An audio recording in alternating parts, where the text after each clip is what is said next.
કેન્દ્ર શાસિત પ્રદેશ દમણ પરિવહન વિભાગ દ્વારા અનેક કાર્યક્રમો અંતર્ગત સડક સલામત માસનું આયોજન કરવામાં આવી રહ્યું છે, જેમાં આરટીઓ ખાતે રોટરી ક્લબ દમણ અને આરટીઓ વિભાગ દ્વારા રક્તદાન શિબિરનું આયોજન કરાયું હતું, જેમાં અનેક યુનિટ રક્ત એકત્રિત કરાયું હતું। આ અવસરે દાદરાનગર હવેલી અને દમણ દીવ પરિવહન વિભાગના સચિવ નિખિલ દેસાઈ ઉપસ્થિત રહ્યા હતા અને તેઓએ રક્તદાતાઓને પ્રમાણપત્ર પણ આપ્યા હતા।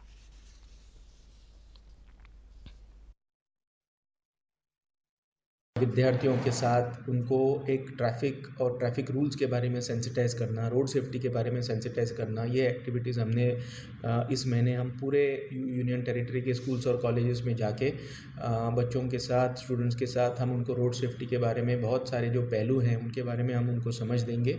उसके अलावा आज हमने आरटीओ ऑफिस दमन में एक ब्लड डोनेशन कैंप भी ऑर्गेनाइज़ किया है। અમે દમણ જિલ્લા રિક્ષા એસોસિએશન અને ટેક્સી એસોસિએશન દ્વારા ડ્રાઈવર લોકો બ્લડ ડોનેશન માટે આવ્યા અને બ્લડ ડોનેટ કર્યું છે।